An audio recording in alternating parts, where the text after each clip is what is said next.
So, aloha, everybody. I do live on Maui. I can see the ocean from where I live, and it's beautiful. Please don't hate me, okay? So, I just want to say I've been overwhelmed at the content, haven't you? It's been amazing. So I think Ken and his staff deserves a standing round of applause.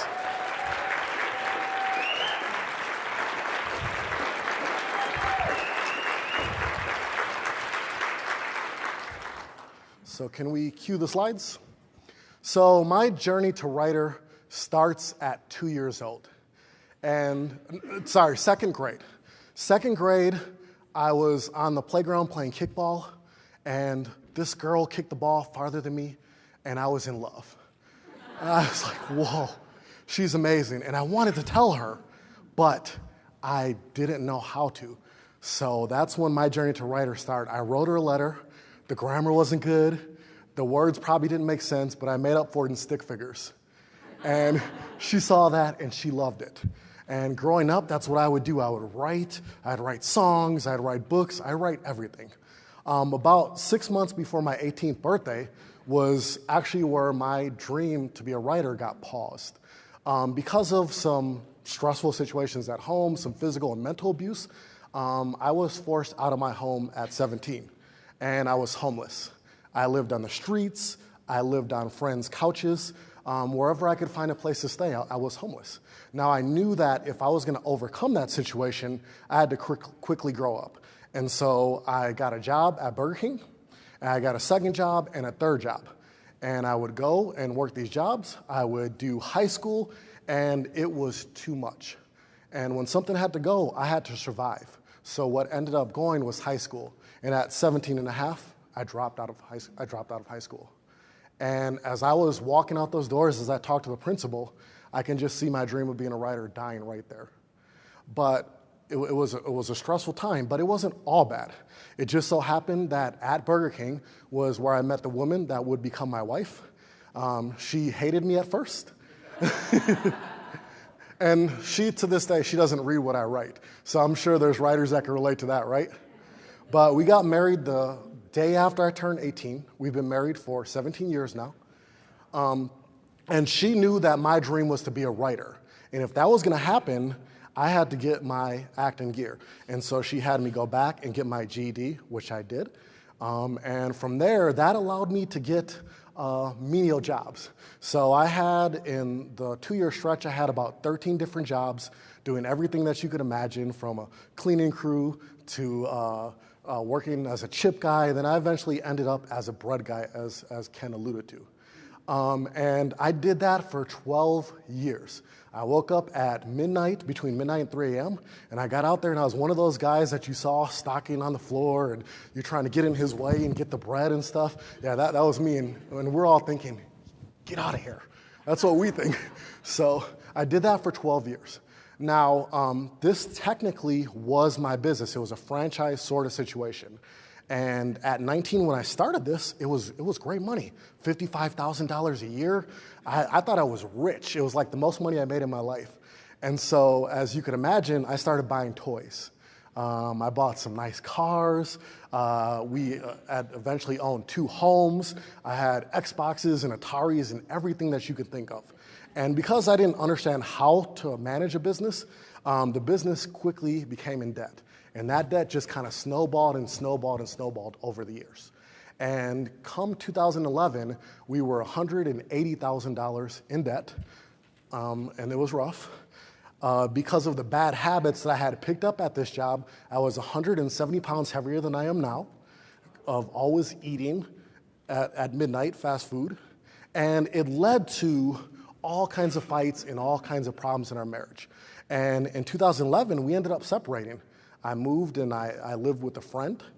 And during that time when I had all this stuff going on in my head, the debt, the bill collectors were calling, my car was repossessed, I was struggling with the weight, I had missed my wife, that's when I found writing again, because I had nobody to talk to.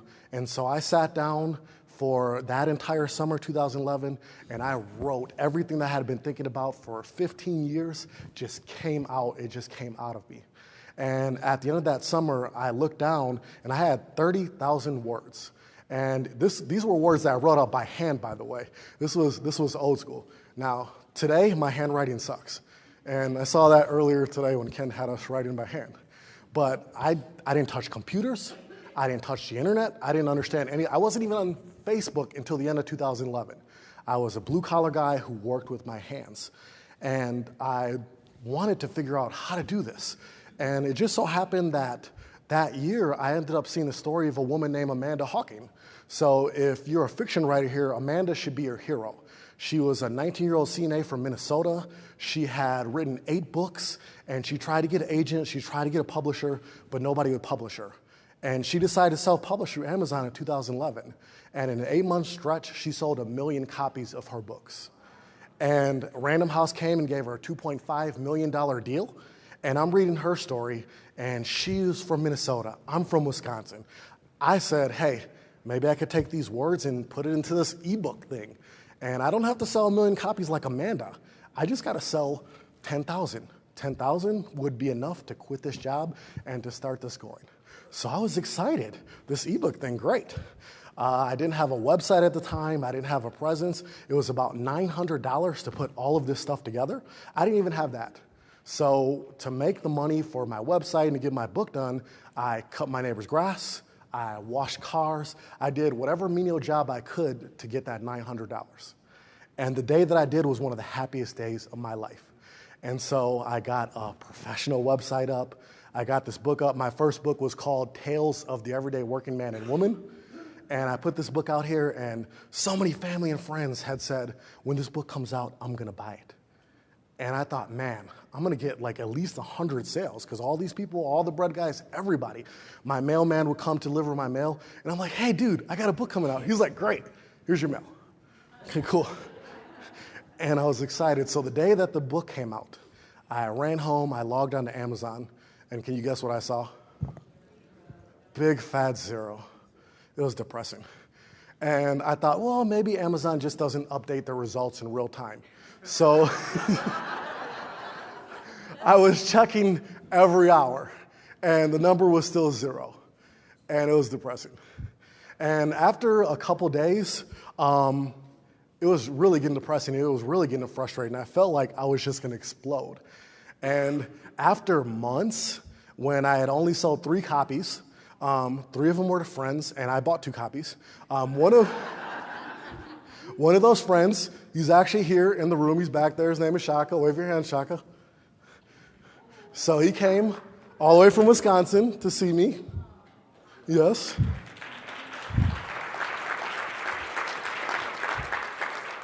So nobody bought the book. I sold 3 copies in the first 6 months, and I was depressed. And I think a lot of authors could relate to that. So I really became a student, as Ken said, in 2012, studying, how do you do this? How do you do this stuff? How do you sell books? How do you market? And more importantly, how do you do it when you're not rich? When you can't drop the big money to do this? And that's what I'm going to talk to you about today. And I'm going to give you 4 ways that you can grow your author platform and you can sell more books. I am going to leave some time here at the end for questions, because I have something really yummy for you at the end here. Yeah, really yummy for you. And it's not a Twix bar. I met Ken for the first time the other day. He gives me a handshake and a Twix bar. Yeah. And I still have that in the room. I'm going to frame that. Yeah. So, and I didn't tell you the end of the story, so we'll skip ahead of the story. So my books now have sold, as Ken said, 80,000 copies. I got the book deal.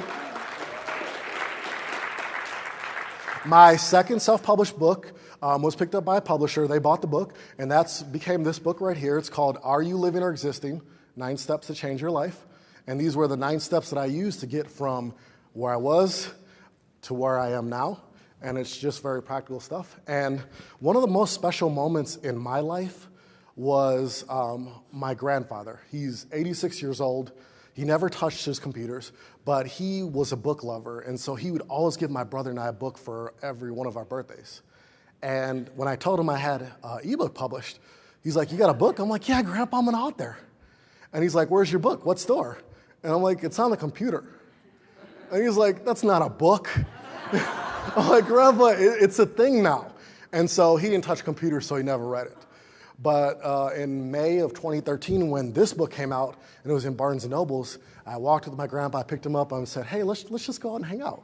We walked upstairs, we got to the self-improvement section, and I'm like, hey, Grandpa, what's that? And he looks at it. He's like, is this you? I'm like, I don't know. Why don't you open it, Grandpa? He opens it. He looks at my picture.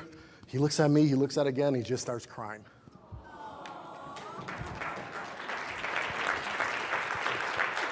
And it was absolutely amazing. And I'm glad he died in December.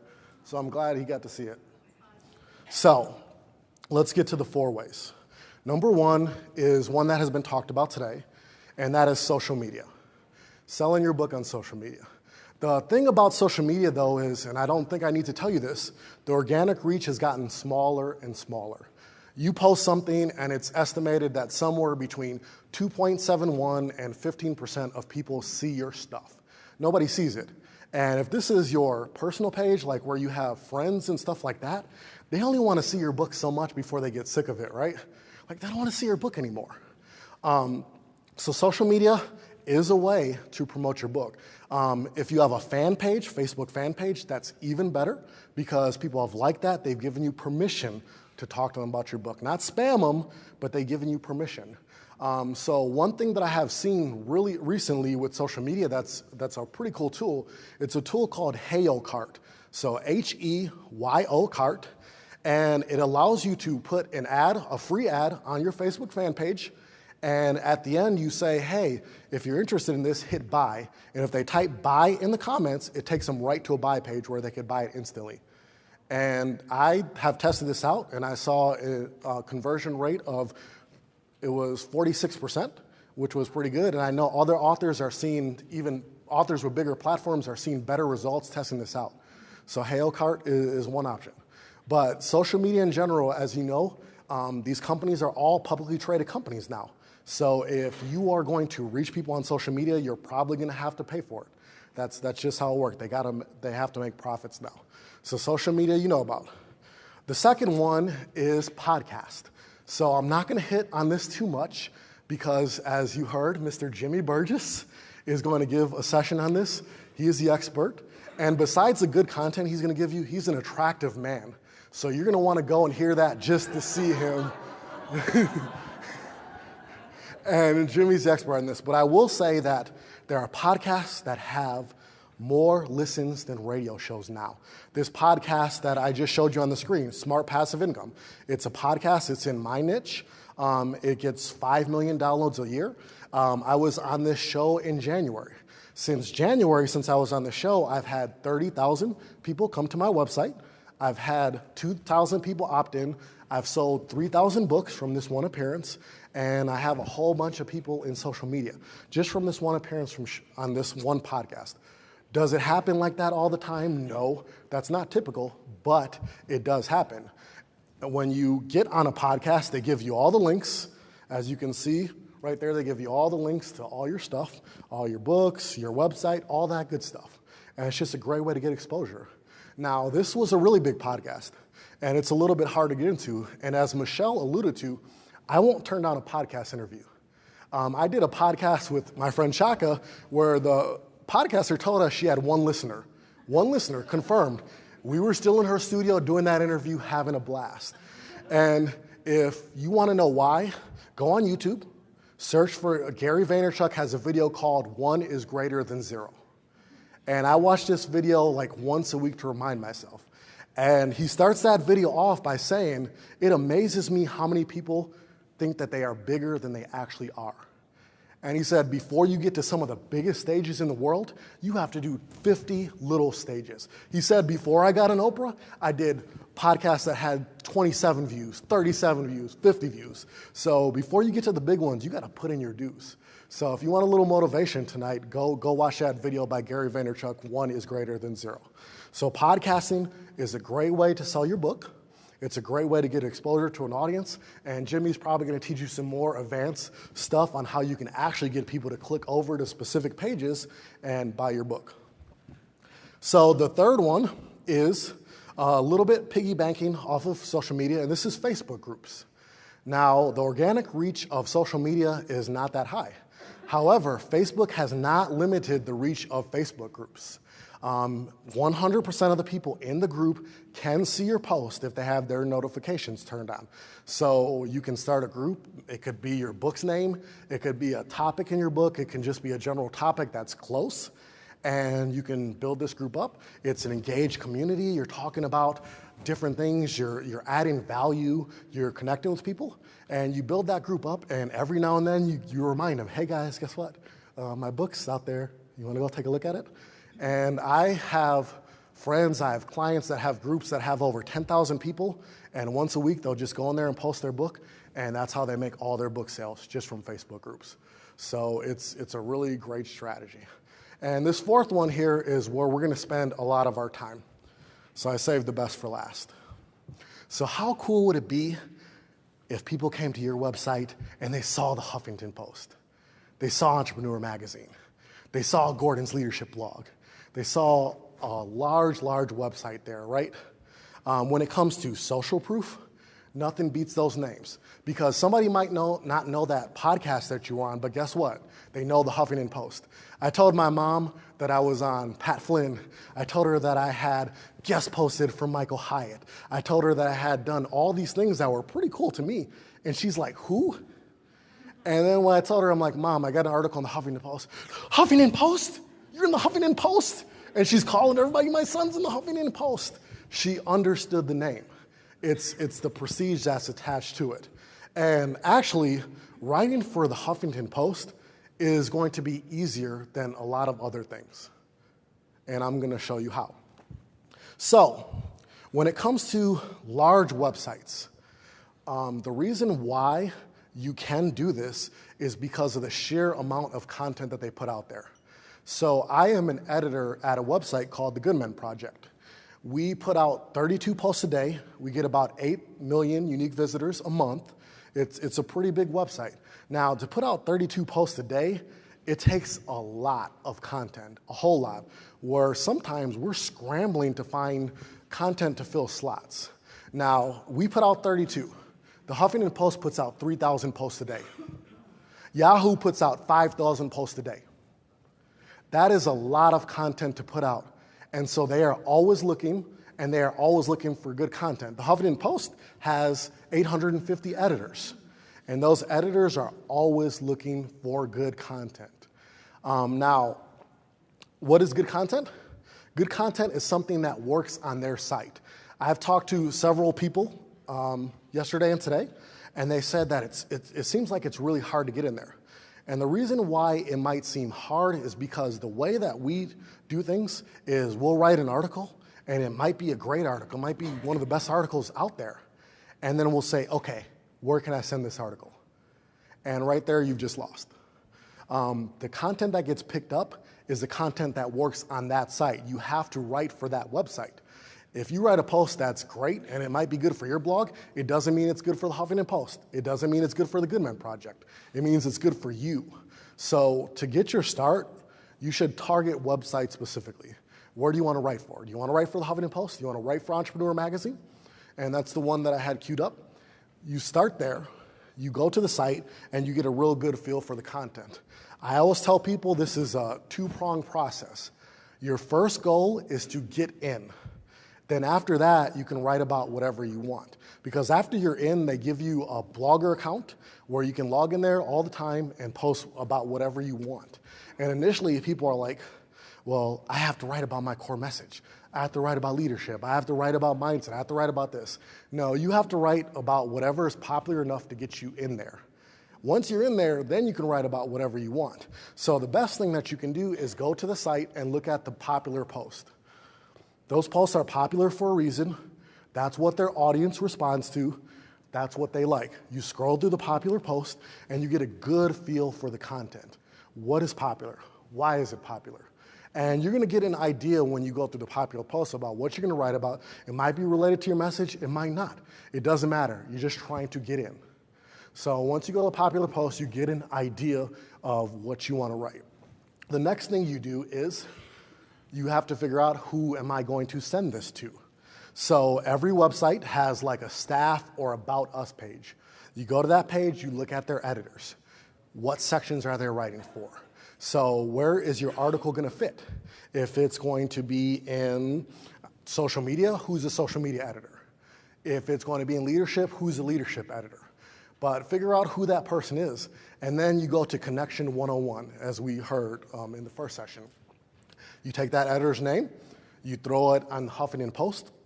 All these editors all write for the Huffington Post. They've all written articles for the Huffington Post. Go to that article, maybe like it, share it, comment. You're starting to get on their radar. Take that editor, put them in Twitter. Twitter is going to be the best place to connect because if they have a Facebook fan page, it's going to be hard to connect there. You can't send them a personal friend request because they don't know who you are. But Twitter, you can tweet to anybody, right? And so you put them in Twitter, you start retweeting, connecting, sharing their stuff. And don't misunderstand what I'm saying here. I'm not telling you to be fake. Don't go over the top. Don't be a stalker. You're just trying to connect. You're trying to say, yes, I appreciate this content you share. I'm going to share it as well. The goal here is not to become best friends with this editor. The goal is name recognition. When you send them the pitch email, you want them to say, oh yeah, that's that Ken Dunn guy that was talking to me on Twitter.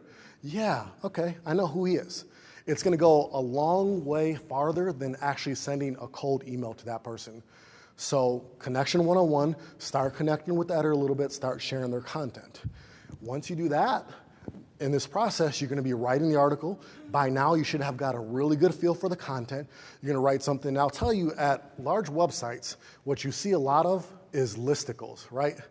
5 ways to smile better, 10 ways to be best friends with Ken Dunn, 15 ways to speak. There's a lot of those, and we all hate them, right? We all do. But guess what? That's what people click on. That's what they respond to. Especially when somebody's busy, they don't want to read this long monologue. They want to see what those 15 points are, and if one of them's good, then that's when they'll dig deeper. So your first post is probably going to be a listicle. I'm sorry. But that's what's going to get you in there. So write the article, write the full article. Do not send them ideas for an article. These editors get emails like crazy, and they're not going to sit there and tell you, okay, that's a really good idea, write that article. Send them the full article. So you're probably not going to be able to see this. If you head to my website, KimanziConstable.com, there's a free PDF that walks you through all of this with pictures, and it's really pretty, but you'll be able to see this email right here. This is a pitch email. And in this pitch email, it's just short, it's sweet, it's to the point. It says, hi, I'm so-and-so. You know, you might say, hey, I enjoyed that article you just wrote. I enjoyed that article you just shared. Just something to let them know that you're paying attention. Say, I wrote this article, it's this many words. Let them know how many words it is so that they know that you stayed within the guidelines. Writing samples, if you've written anywhere else, give them some writing samples. If you haven't, that's okay. Give them a couple samples for your blog. They just want to see how you write. And then, here's the most important point I could tell you, put the post in the body of the email. 90% of people send attachments. Those emails get deleted instantly. Nobody's going to open an attachment from somebody they don't really know. Always put it in the body of the email. It makes it nice and simple for the editor. And if you have researched the type of content that's popular, if you've done a little bit of connecting, and if that article is on brand for that site, this is a winning formula. This is how you get in. Do I know that this works? We've had hundreds of people now that have gotten into Huffington Post, Entrepreneur Magazine, Business Insider, NBC News, whatever large website you can list, we've gotten people in there just by using this strategy. But if you do your homework, they want the content. They got to put 3,000 posts out a day. So they're always looking, and they're always looking. So what are the results from something like this? Why would you want to do this? So here's an article that I wrote called The Day After My Wife and I Separated, which I had told you about. This article was shared 200,000 times in 6 different languages. The Huffington Post translated it. This was a 1,200 book sold day. It sold 1,200 books in one day. I added 1,200 people to my email list. I added a bunch of people to social media from this one article. How do you sell books? All of these large websites have an Amazon widget right at the bottom. So when somebody reads this article, they're like, oh, this is really good. Your book's right there. It's one click. They're on Amazon. They're buying your book. If the article is really good, it's really popular, large websites, they like to share content over and over again. So if it's a really popular article, you've probably seen articles like every 30 days that you're like, not this article again. But those are popular, so they keep resharing those articles. If they really like the article, they have no problem sending that article to their media partners. So here's another example, Entrepreneur Magazine. You see the book widget right there. But when it's a really good article, they start sharing it all over the place. Yahoo, Redbook, Cosmo, Closer, all these major sites, they all share traffic, they all share content. So when it comes to selling books consistently, if you get into 2 or 3 of these sites, could you imagine the impact of that? You're writing for the Huffington Post once a week. You're writing for Entrepreneur. You're writing for the Goodman Project. And every time one of these articles is popular and it hits, those are people that are consistently buying your book over and over again. And I call this a 20% strategy because you can do social media, you can do SEO, you can do all these little things, or you can write one article that gets shared thousands of times, you get book sales, you grow your social media presence because people want to connect with that person they read in the Huffington Post, you get your SEO, you get everything else. It's a 20% strategy. And you just keep recycling this over and over again, and you consistently sell books. And it's worked out really great for our clients. And so that is a strategy. I have 5 minutes left here, and I definitely want to take your questions because I know you'll have some.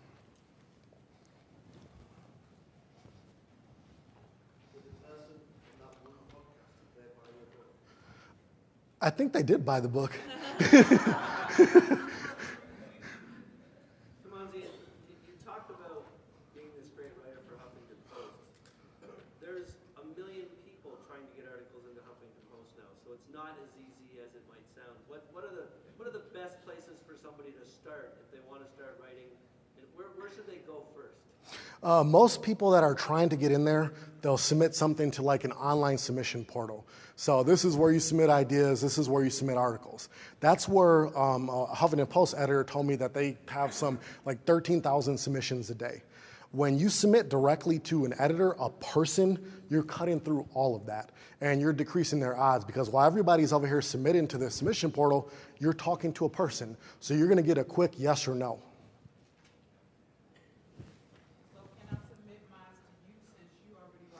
Anybody here who has something that they think, I would go to the Goodman Project, check out the site, get a feel for the content. You can go to my website, kimanzi@constable.com, email me if you think you have something good. Email me. Just because I love Ken, you can email me. I would love to run your article on the Goodman Project.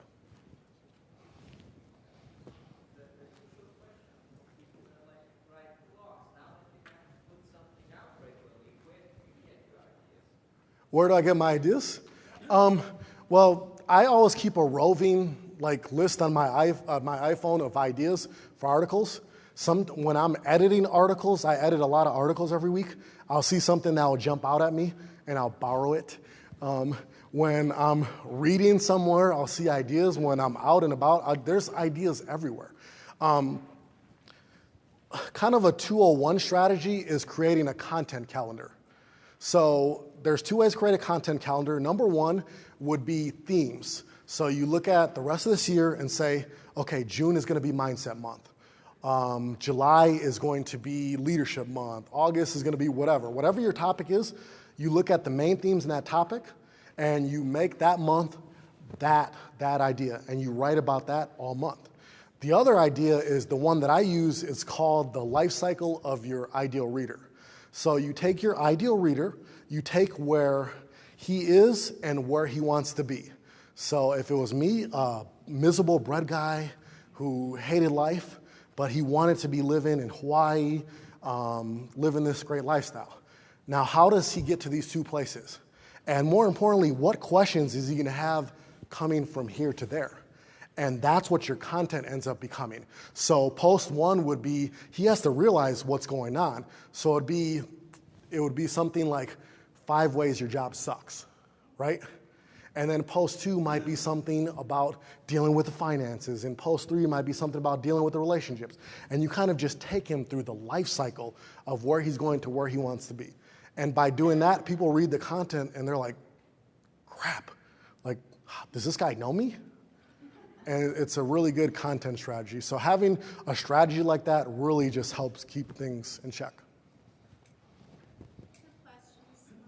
One, if you've already published articles in local magazines and periodicals, how do you capitalize on that to get your name known out there? So the good thing about a lot of large websites is they do allow you to republish content as long as you cite the original source.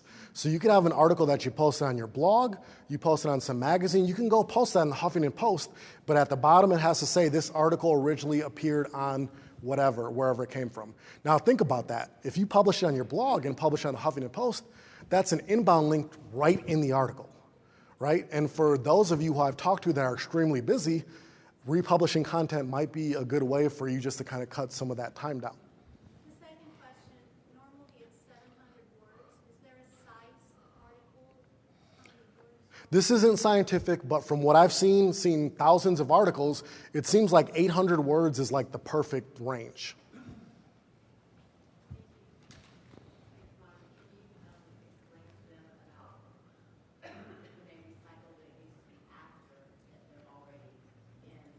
Yes, so when you are first pitching a publication, always pitch them something original, because when you try to pitch something that's been used before, they're going to think you're a lazy writer. So save that until after you've already gotten in and gotten the Blogger account. So I think that's the time. The music's on. Thank you so much.